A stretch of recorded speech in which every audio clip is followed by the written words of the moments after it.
Hey, Donny. I thought I'd tell you a story about Willy. If you guys in New Zealand know where Gore is, well, that's where Willy was born. That's down in South Island, New Zealand. Down there, people kind of roll their R's almost like Americans when they talk. They don't say bird, they say bird. I should know because I used to live in Te Anau a bit further down there, and that's where I met Willy all the years later. Now, Willy grew up with 4 brothers, and he grew up hard. He was the second oldest of the lot, but he was a real runt. He was way smaller than his brothers, and they used to give him arseholes. Now, what he didn't have in looks and what he didn't have in muscle and what he didn't have really in anything was he knew how to fight. At school, the kids were terrified of him growing up. He was so handy with his paws, he was so fast, he was like lightning, and you didn't want to cross Willy. But Willy was a lovely guy. He was a gentle soul. He enjoyed fishing, and he used to love going to the rodeo. And back in the day, every year they'd have this rodeo at Te Anau. I was living in Te Anau there, and Dad was a ranger working for, back then it was the Parks Board, later on became Doc. And we'd go to the rodeo as kids, and we'd watch the calving, and we'd watch the bull riding was always a favourite. I used to love the clowns getting the shit knocked out of them. Years later, I met Willy again at the rodeo. We were like now probably 18, 19 years of age. I was down there, and I went up to him and said, "G'day, Willy, how you going, mate?" He goes, "Oh, g'day, mate, how you doing? Haven't seen you for years." I said, "Yeah."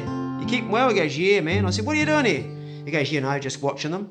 I said, "You always wanted to be a bull rider. Did that ever happen?" He goes, "Nah, mate." I said, "Why not?" He said, "Oh, I just got turned away at everywhere I went. They said I wasn't big enough, I'd get hurt, and nobody really wanted to give me a break. So I come down here and watch it and just imagine it." I said, "Fair enough." I said, "Do you want to have a beer after the show?" He goes, "Yeah." So we went down to the pub, local pub there in Te Anau. And the bar's full of women because they all go down there because the rodeo riders are down there, and they're all big, tough blokes. We go into the bar there, and there's this one woman on the corner, and I guess you could say she was a large woman, but she was incredibly gorgeous. Her name's Sandy. She's got blonde hair. She's got men hanging around her like flies hanging around a sheep's bum, and Willy's like, "God, look at that, mate, she's gorgeous." I said, "Yeah, mate." I said, "What do you go say g'day?" He goes, "Nah. Oh, she's out of my league." I said, "Fair enough." Had a couple of jugs. Anyway, after a couple of jugs, Willy keeps on looking at this woman. He goes, "You know what, mate, I'm going to go and say g'day." I said, "Good on you, Willy." He walks on over to her, and I could see all the cowboys and the big guys looking at this skinny rooster going over here, looking awkward, and you can see the laughing beginning and sniggering, carrying on amongst themselves. And he goes over to Sandy and he goes, "G'day, how you doing?" She looks him up and down like this. Now, normally when a woman looks at a bloke up and down like that, sometimes it can mean that you're in. Sometimes a bit of a flick with the hair and the eyes down and up is a sign, but this was like up and down. And Willy straight away felt like he was defeated. And one of the guys laughed at her body language. And he said, "Oh, look, sorry for your time." And he turned and started to walk back to me looking like he was a broken man. He only got 3 steps. And she goes, "Excuse me." He goes, "Yeah," turns around. She goes, "I'm Sandy." He goes, "I'm Willy." She goes, "Hi, Willy." One of the cowboys goes, "Piss off, mate." Willy looks up at this big guy and goes, "Yeah, I'll be going soon." And Sandy goes, "Did you go to the rodeo?" Willy goes, "Yeah." She goes, "Are you a rider?" Willy goes, "Nah." She goes, "Do you like riding?" He goes, "Yeah." She goes, "What would you like to be? A horse rider, or a bull rider, a roper, a calf? What would you do?" He goes, "I'd like to have been a bull rider." She goes, "Fair enough." Now, she's given this guy more attention than any other men. She's got men hanging around like flies hanging around a sheep's bum. There's men everywhere. And she's given this one rooster, this awkward-looking skinny rooster, Willy, her time. And you can see the other men sort of think, "What the hell's going on here?" Oh, they're all trying with their lines and their drink and their laughter, and this awkward-looking character, he's not holding himself very confidently. They're starting to make some ground with Sandy. She goes, "Well, I've got a couple of horses. Would you like to go for a ride sometime?" Willy goes, "Hell yeah." And Willy gets some courage up and he goes, "Can I buy you a drink?" She goes, "You certainly can." She says, "I have a shandy." Fair enough. He buys her a shandy. They drink a bit more and talk a bit more. Back in the day, you could smoke a cigarette in a bar. He offers her a fag and she has one. He has one. lights hers first like a gentleman. And these big guys are all starting to like get pissed off with Willy being there talking to this gorgeous looking woman. She puts out a cigarette and she says, let's cut to the chase. Let's go for a ride. He goes, now? It's getting late, isn't it? It's 6 o'clock. Downtown now. It's down south, so the days are longer in the summer and in the winter they're shorter. So it's going to be dark soon.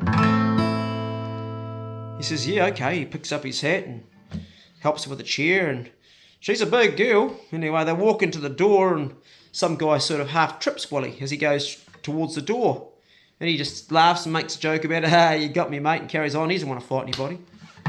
And just as they're about to leave, the biggest of them goes, "Hey, Willy." Turns around and goes, "Yeah, mate.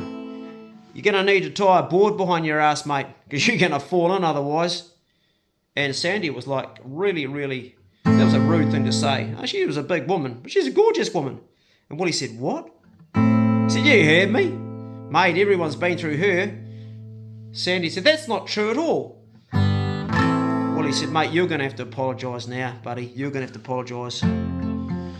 Well, I was holding me jug and I was saying, oh shit, this is not going to turn out good for Willy. This is a big rooster. And the barman could feel the tension, everybody could, and people start to sort of gather round. And Willy says, "Just say sorry, mate, and we'll forget about it. Just say I'm sorry, apologise so we can move on." He says, "Mate, I'm not saying sorry to anybody. Now fuck off." Willy says, "Okay, you and me." And the big guy goes, "Really?" And he goes, "Yeah." He laughs, looks at his mates like, "I'm going to kill this guy." And the barman goes, "You guys take that outside." So we all pile on outside to the car park. I can remember taking my jug outside and I got so far and one of the guys, they used to have guys on the door, that two guys says, "Not outside, mate." So I gave him a beer and I go outside there and we're all in a big circle. And there's this big guy and there's this little guy. And the little guy's Willy. The big guy threw a good punch, the first one, and actually collected Willy, and that should have knocked him down, but he got straight back up. And he says, wiping his face, "Mate, you're going to have to do better than that."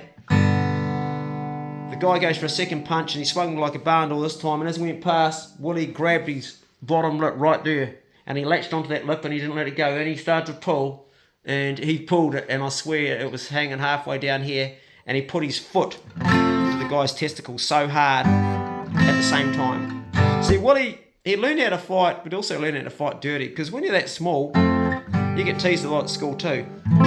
We watched Willy completely obliterate this great big guy. He tore strips off him, and when he was on the ground finally, he didn't hit him. He just stood back and let him get back up again, and he'd tear into him again. I think Willy probably sustained a couple of good blows, but the fight was a fight that we'd never ever forget. It was a bloody cracker, a ripper.